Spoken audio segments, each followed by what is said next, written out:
Peradaban Tiongkok memiliki sejarah yang panjang dan kaya. Sejak zaman Kaisar Changqi menciptakan aksara, kebijaksanaan para leluhur tercatat dalam bentuk tulisan. Tentu saja, selain kebijaksanaan, juga tercatat pengalaman dan pelajaran berdarah dari masa lalu. Salam sehat sejahtera, jumpa lagi di channel Mata Ketiga. Kita pernah membahas kitab kuno I Ching dan juga Changqing karya Guo Pu. Hari ini, kita akan membahas kitab lain yang dianggap sebagai kitab jahat yang dirancang untuk menjebak orang-orang yang setia, yakni Luo Cicing. Kitab ini dianggap sebagai puncak kebijaksanaan jahat di Tiongkok kuno, bahkan pernah dilarang beredar. Hingga kini, kita masih melihat banyak orang di dunia kerja, bisnis, dan bahkan politik yang meraih kesuksesan dengan menggunakan trik kotor dan aturan tersembunyi yang didasarkan pada prinsip-prinsip dari kitab ini, yaitu Luo Cicing. Pada tahun Tian Shou, Wu Zetian berhasil merebut kekuasaan di istana dan menjadi kaisar wanita pertama dalam sejarah Tiongkok, mengganti nama negara menjadi Zhou. Namun di bawah kepemimpinan seorang wanita, banyak pejabat yang merasa tidak puas. Untuk membersihkan para penentangnya, Wu Zetian tidak ragu untuk membunuh 1000 orang yang salah daripada melepaskan satu yang benar. Dia mulai mengandalkan pejabat kejam yang pandai menjebak orang lain untuk mengamankan posisinya dan menghilangkan musuh-musuhnya. Di antara para pejabat kejam yang dipercaya, ada satu yang sangat menonjol, namanya Lai Chunchen. Lai Chunchen sangat keji dan telah mengeksekusi banyak orang, hingga tubuh-tubuh mereka bisa mengelilingi kota Chang'an beberapa kali.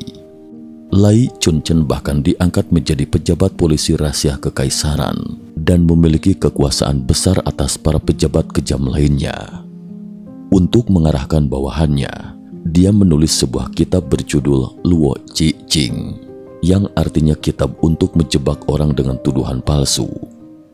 Kitab ini begitu menakutkan, hingga bahkan Ti Rencie, seorang ahli dalam menyelesaikan kasus, merasakan ketakutan saat membacanya.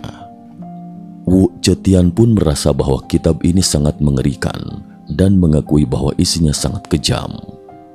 Kitab Luo Cicing memiliki sekitar 10.000 kata dan menggambarkan hubungan antara manusia secara mendalam, menjadikannya seperti panduan wajib bagi siapapun yang ingin bertahan di lingkungan politik yang keras. Kitab ini terbagi menjadi 12 bab. 9 bab pertama membahas tentang memahami orang, mengendalikan bawahan, mempertahankan kekuasaan, mengalahkan musuh, menjaga diri, mengungkap konspirasi, dan merencanakan strategi. Bab-bab ini menekankan pada pemahaman psikologi manusia dan taktik politik menjadi dasar teori dari Luo Cicing. 3 bab terakhir membahas tentang penghukuman, menjebak, dan eksekusi yang merupakan bagian praktis dari menjebak orang lain. Banyak yang menganggap kitab ini hanya berisi cara menjebak orang. Namun sebenarnya, 9 bab pertama adalah hasil pemahaman Lai Chunchen tentang sifat manusia dan politik, sedangkan 3 bab terakhir adalah bagian yang jahat. Lai Chunchen bukanlah seorang pejabat terkenal, malah dikenal sebagai pejabat yang sangat buruk. Namun di masa kini, kemampuan politiknya bisa mengalahkan 99% orang di masyarakat modern. Kitab Luo Cicing menyimpan rahasia kelicikan dan trik politik kuno yang mengerikan. Sebelum kita membahas isi kitab Luo Cicing, mari kita bahas tentang Lai Chunchen sendiri. Lai Chunchen lahir di Chaofu dari keluarga yang rendah. Ayahnya Lai Chao adalah seorang penjudi. Lai Chao bersahabat dengan seorang bernama Cai Pen yang juga suka berjudi. Cai Pen berhutang besar pada Lai Chao dan karena tidak bisa membayar hutang, dia menyerahkan istrinya kepada Lai Chao. Saat menikah dengan Lai Chao, wanita tersebut sudah hamil dan anak itu adalah Lai Chunchen. Jadi asal-usul Lai Chunchen sudah tidak jelas sejak lahir. Masa muda Lai Chunchen dipengaruhi oleh ayahnya yang penjudi dan dia menjadi anak nakal di jalanan, sering melakukan perbuatan melanggar hukum. Akibatnya dia sering masuk penjara. Namun bagi Lai Chunchen, penjara bukanlah akhir. Nasibnya berubah di dalam penjara. Selama menjalani hukuman, dia gemar melaporkan orang lain dengan tuduhan palsu. Pada saat itu, Gubernur Hezhou, Wang Lisu, menyelidiki tuduhan palsu Lai Chunchen namun tidak menemukan bukti dan marah lalu menghukum Lai Chunchen 100 kali cambukan. Anehnya tidak lama kemudian, Li Su dihukum mati karena kesalahannya sendiri. Lai Chunchen melihat kesempatan dan menulis surat kepada pengadilan mengklaim bahwa dia dihukum oleh Li Su karena mencoba melaporkan konspirasi pemberontakan Wang Lichong. Surat Lai Chunchen secara kebetulan dilihat oleh Wu Zetian. Wu Zetian bukan orang bodoh. Dia segera memahami trik kecil Lai Chunchen. Namun pada saat itu, Wu Zetian memang membutuhkan orang seperti Lai Chunchen untuk membuat tuduhan-tuduhan palsu guna menyingkirkan lawan-lawannya di pengadilan. Wu Zetian memanggil Lai Chunchen dan dia dengan cepat naik pangkat dari pejabat polisi rahasia hingga menjadi wakil sensor kekaisaran, membuat seluruh pengadilan berada dalam kekacauan. Siapapun yang memiliki dendam sedikit saja terhadapnya pasti akan dibunuh olehnya. Para pejabat besar dan kecil di dalam dan di luar pengadilan sangat ketakutan hingga mereka bahkan tidak berani bernapas dengan keras saat bertemu dengannya, takut dituduh sebagai pemberontak oleh Lai Chunchen yang terkenal kejam. Lai Chunchen juga menciptakan istilah mengundang tuan masuk ke dalam gentong. Pada masa Wu Zetian, selain Lai Chunchen, ada seorang pejabat kejam terkenal lainnya bernama Zhou Xing. Mereka berdua menciptakan berbagai macam penyiksaan yang mengerikan. Suatu hari, Wu Zetian menerima surat tuduhan bahwa Zhou Xing terlibat dalam pemberontakan. Wu Zetian terkejut dan menyerahkan kasus ini kepada Lai Chunchen. Lai Chunchen tanpa memedulikan kebenaran atau kepalsuan tuduhan, memastikan bahwa Zhou Xing tidak akan bisa lolos. Kebetulan, saat Kasim membawa surat rahasia Wu Zetian ke rumah Lai Chunchen, dia sedang minum bersama Zhou Xing. Lai Chunchen menerima surat itu tanpa menunjukkan ekspresi apapun, memasukkannya ke dalam lengan bajunya, dan berkata, "Saudara Zhou, baru-baru ini kita menangkap sekelompok penjahat, tetapi mereka semua tidak mau mengaku. Menurutmu, apa yang harus kita lakukan?" Xing mengelus janggutnya dan berkata, "Itu mudah, aku punya metode baru. Ambil sebuah gentong besar, panaskan di atas api, dan setelah panas, masukkan penjahat-penjahat itu ke dalamnya. Lihat apakah mereka mau mengaku atau tidak." Begitu Zhou Xing selesai berbicara, Lai Chunchen memerintahkan untuk membawa gentong besar dan kayu bakar, mulai memanaskan gentong di aula. Zhou Xing kebingungan melihat ini. Saat gentong sudah cukup panas, Lai Chunchen tiba-tiba berdiri dan dengan ekspresi serius berkata, "Ada tuduhan bahwa saudara Zhou terlibat dalam pemberontakan. Apakah saudara Zhou mau mengaku atau tidak? Jika tidak, saya hanya bisa mengundang tuan masuk ke dalam gentong." Zhou Xing yang mengetahui betapa kejamnya Lai Chunchen langsung ketakutan dan berlutut, berulang kali berkata, Saya mengaku. Akhirnya, Wu Zetian membebaskan Zhou Xing dari hukuman mati dan mengasingkannya ke daerah Lingnan. Namun dalam perjalanan pengasingan, Zhou Xing dibunuh secara diam-diam. Lai Chunchen menghabiskan seluruh hidupnya menulis kitab Luo Qijing. Kitab ini memiliki isi yang sangat jahat, sehingga kita hanya akan membahasnya secara singkat. Bab pertama Luo Cicing adalah Yuer. Lai Chunchen menempatkan Yuer di bab pertama karena dia percaya bahwa untuk bertahan di masyarakat, hal pertama yang perlu dilakukan adalah melihat menembus sifat manusia. Lai Chunchen berkata bahwa sifat dasar manusia adalah egois. Jika suatu hal berhasil, mereka ingin mengambil semua pujian. Jika gagal, mereka ingin menghindari kesalahan. Bahkan orang bijak tidak bisa melepaskan diri dari hal ini. Setiap orang memiliki keinginan, hanya saja yang diinginkan berbeda. Orang bijak mencari nama baik, rakyat biasa mencari keuntungan.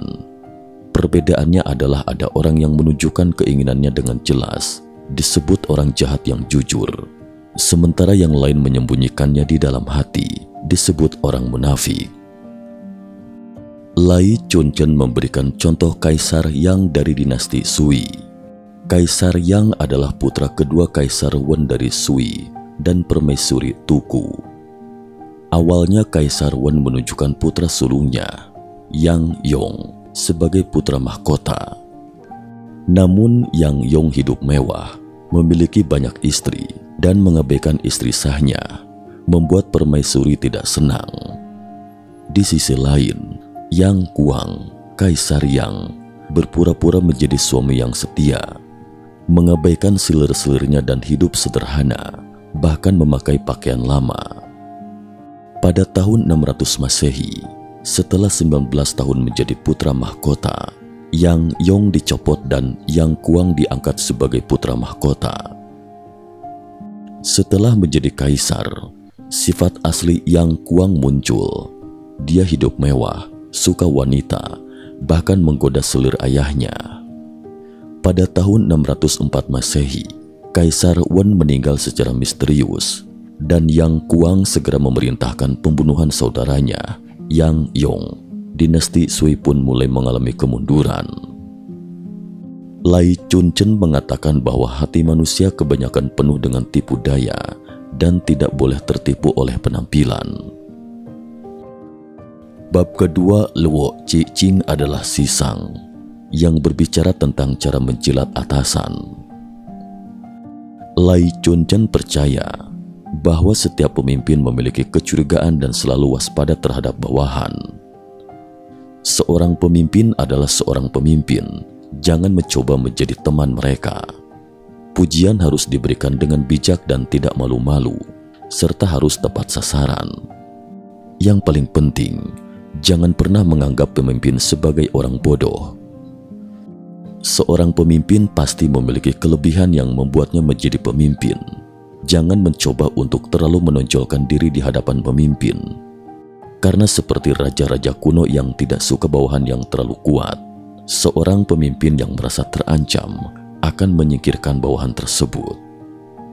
Sebagai contoh, Yuwe Fei adalah seorang jenderal yang dihormati karena keberaniannya dalam mempertahankan negara.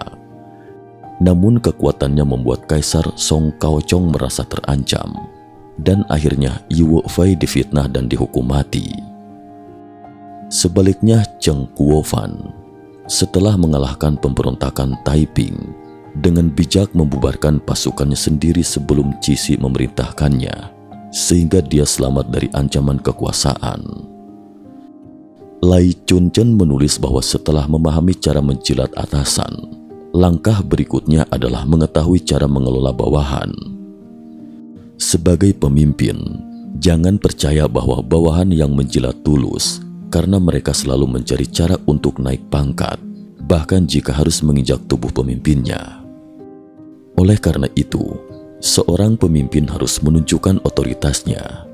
Saat perlu memberi hukuman, jangan ragu-ragu, dan saat perlu memberi pujian, jangan pelit. Setiap orang memiliki hal yang disukai dan ditakuti, bawahan pun sama. Gunakan hal-hal yang disukai untuk menarik mereka dan hal-hal yang ditakuti untuk mengendalikan mereka. Ini disebut dengan pemberian imbalan dan ancaman secara bersamaan. Dengan cara ini, tidak ada orang yang tidak dapat dikendalikan. Setelah memahami aturan-aturan dalam Sisang, Langkah berikutnya adalah bagaimana mengontrol dan memperkuat kekuasaan. Lai Chun-chen mengatakan bahwa di masa kacau, orang-orang yang berbakat harus digunakan. Tetapi setelah keadaan stabil, mereka harus diberantas tanpa ragu-ragu untuk mencegah masalah di kemudian hari. Sejarah mencatat banyak cerita tentang penguasa yang melakukan ini, seperti kaisar pendiri dinasti Ming, Chu Yuanchang. Setelah naik tahta, karena kekhawatirannya terhadap keturunannya dan kecurigaannya terhadap jenderal-jenderal perangnya, Chu Yuanchang melakukan pembantaian besar-besaran.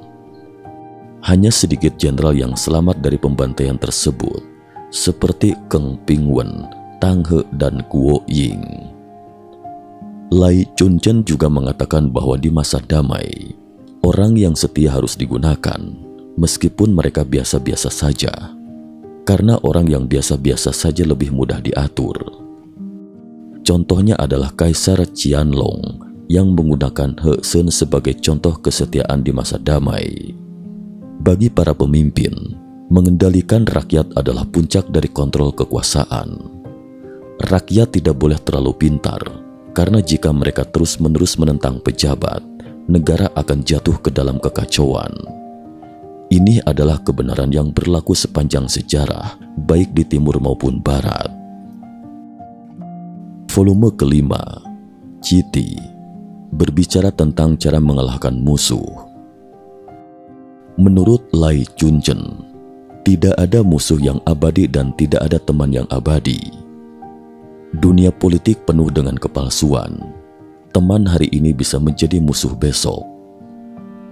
Namun jika pemimpin menganggap seseorang sebagai musuh, bahkan jika itu temanmu, kamu harus menganggapnya sebagai musuh. Jika pemimpin ingin menyingkirkan seseorang, meskipun itu saudara sendiri, kamu harus memperlakukannya sebagai musuh. Sebagai seorang pejabat yang kejam, hanya dengan tega kepada teman dan keluarga, kamu bisa melindungi dirimu sendiri. Dari cerita Lai Chun-chen tentang mengundang Chou Xing ke dalam gentong, terlihat bahwa Lai Chun-chen sangat teguh dalam menerapkan pemikirannya ini.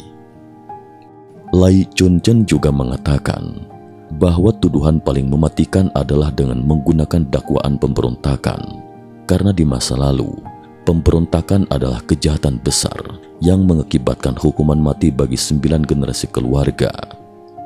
Lai Chun-chen sering menggunakan tuduhan pemberontakan untuk menjebak orang lain dan selalu berhasil.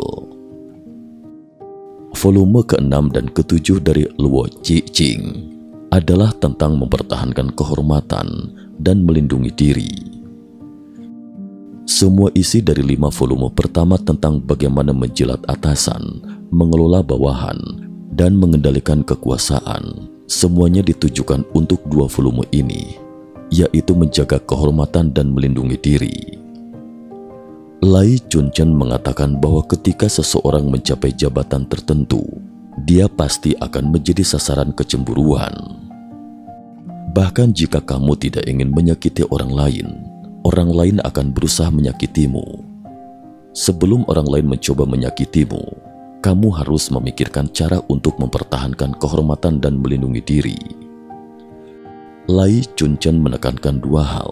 Pertama, seorang pejabat tidak perlu memiliki pandangan politik yang tetap, tapi satu hal yang tidak boleh berubah adalah harus menyenangkan penguasa. Kamu harus mencoba menjalin hubungan dengan pejabat yang disukai oleh penguasa, meskipun mereka tidak ada hubungannya denganmu. Budaya nepotisme di masyarakat saat ini mungkin berasal dari pemikiran ini.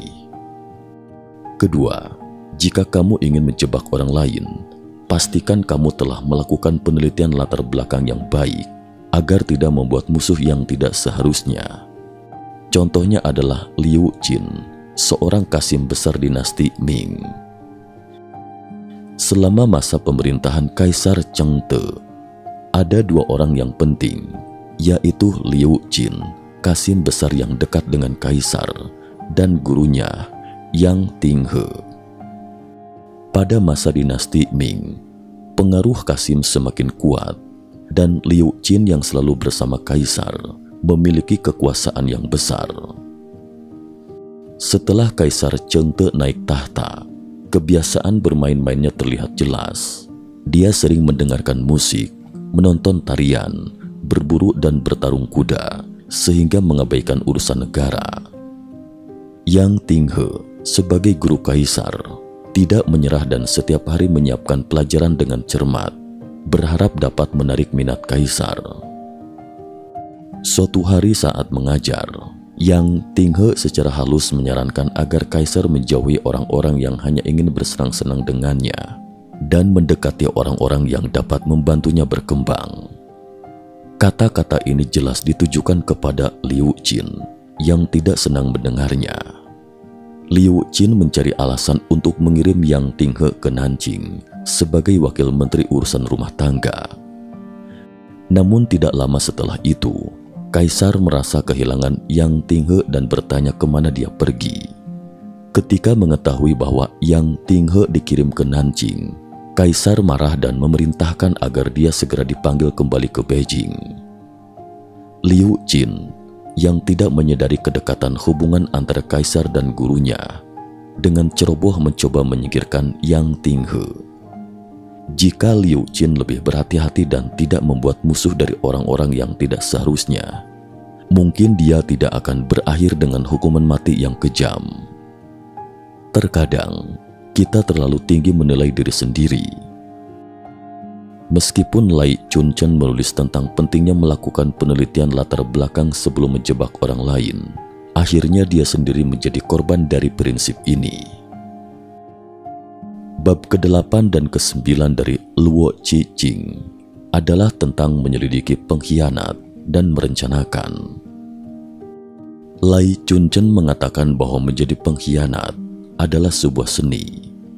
Jika Anda tidak memiliki kecerdasan dan keterampilan tingkat tinggi, Anda tidak bisa menjadi pengkhianat. Secara kasat mata, loyalis dan pengkhianat berbeda. Loyalis bekerja untuk negara, pengkhianat bekerja untuk diri sendiri.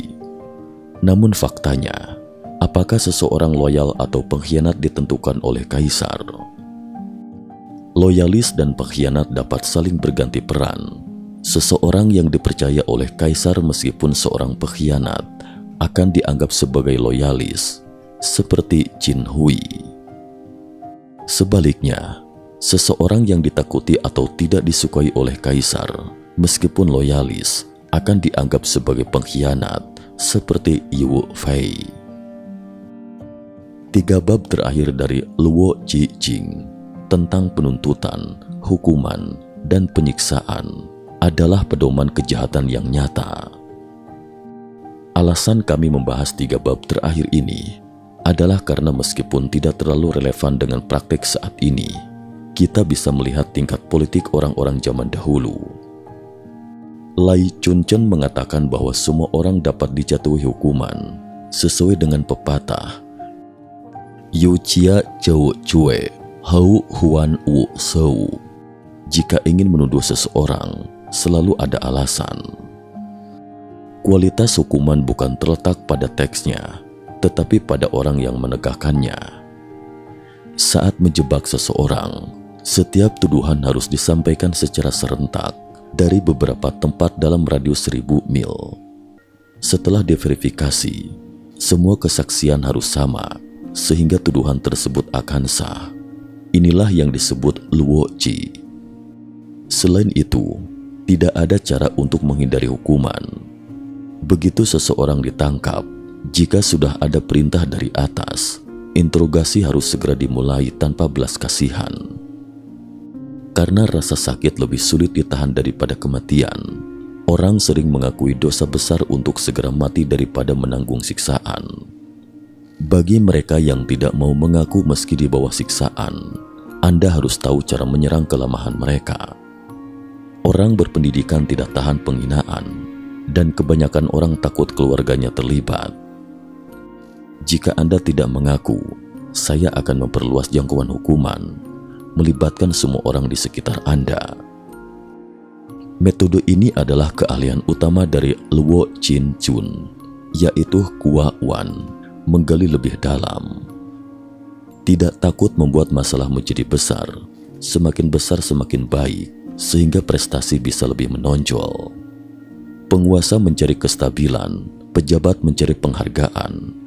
Ketidakadilan pasti akan ada dan tak terhindarkan, dan hal ini diketahui oleh pihak atas. Orang yang paling menguasai konsep Kua Wan bukanlah Lai Chunchen, melainkan Chu Yuanzhang. Pada awal dinasti Ming, Chu Yuanzhang untuk memberantas orang-orang yang dianggap mengancam pemerintahan, merencanakan insiden terkenal Hong Wu Si Ta. Setiap kasusnya melibatkan puluhan ribu pejabat, membuat banyak pemerintahan runtuh dan tidak ada pejabat yang datang bekerja. Akhirnya, pejabat yang disebut bersalah diizinkan bekerja dengan borgol di tangan dan kaki dan membawa uang untuk membayar denda. Pada titik ini, banyak orang mungkin bertanya, apakah Lai Chunchen yang menulis buku tentang cara merugikan orang tidak pernah gagal? Sebenarnya ada. Yang paling terkenal adalah saat dia menjebak Perdana Menteri Ti Renjie. Tapi Ti Renjie bukan orang yang mudah dijebak. Dia tahu bagaimana membebaskan diri dengan cerdik. Pada tahun kedua pemerintahan Wu Zetian, Ti Renjie dipromosikan menjadi Perdana Menteri.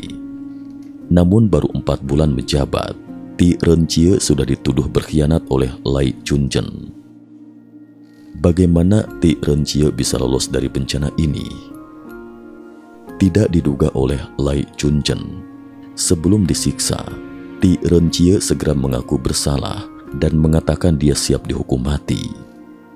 Lai Chunchen melihat tidak ada alasan untuk menyiksa Ti Renjie, jadi dia tidak menyiksanya dan membiarkannya menunggu eksekusi di penjara. Selama musim dingin, putra Ti Renjie membawakannya pakaian tipis dan mengambil kembali pakaian tebalnya. Ti Renjie menulis surat dengan darah yang diselipkan di pakaian tebal itu. Putranya membawa surat itu kepada Wu Zetian yang merasa ada ketidakadilan dalam kasus ini dan memutuskan untuk menyelidiki. Lai Chunchen yang merasa terancam segera memalsukan surat pengakuan dosa dari Ti Renjie. Wu Zetian yang kebingungan memanggil Ti Renjie yang kemudian menjelaskan bahwa jika dia tidak mengaku, dia mungkin sudah mati di bawah penyiksaan Lai Chunchen. Akhirnya, Lai Chunchen yang dikenal sebagai pengkhianat dengan reputasi buruk berakhir dengan nasib tragis. Lai Chunchen terkenal karena menjebak orang lain dan mengumpulkan kekayaan, serta sering merampas istri dari selir orang lain. Orang-orang sangat marah tapi tidak berani melawan. Semakin banyak orang yang dijebak dan dibunuh, semakin dia merasa berkuasa, hingga akhirnya dia mulai menuduh kerabat kerajaan.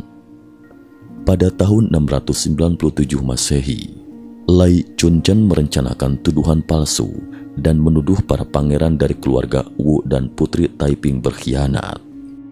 Ia juga ingin menuduh anggota keluarga kerajaan Li Tan dan Pangeran Luling, serta pasukan elit utara dan selatan, berkomplot untuk memberontak. Lai Chunchen sangat memahami bahwa pengkhianatan adalah hal yang paling ditakuti oleh Wu Zetian, dan sekali tuduhan tersebut terbukti, tidak ada jalan keluar selain hukuman mati. Namun anggota keluarga kerajaan berbeda. Mereka memiliki status khusus dan pengaruh besar. Yang paling penting, pada saat kritis, jika keluarga kerajaan bersatu, mereka akan menjadi kekuatan yang sangat kuat, bahkan hingga Wu Zetian pun tidak berdaya menghadapinya. Li Xian, Li Tan, Putri Taiping, serta para pangeran dari keluarga Wu bersama-sama mengajukan berbagai tuduhan terhadap Lai Chunchen kepada Wu Zetian. Saat itu, Lai Chunchen sudah menjadi musuh bersama keluarga kerajaan, dan Wu Zetian tidak bisa lagi melindunginya. Pada bulan Juni 697 Masehi, Lai Chunchen dieksekusi secara publik.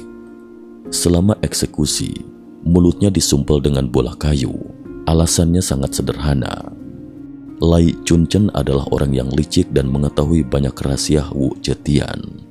Jika dia diizinkan berbicara saat kematiannya, dia pasti akan membeberkan rahasia tersebut.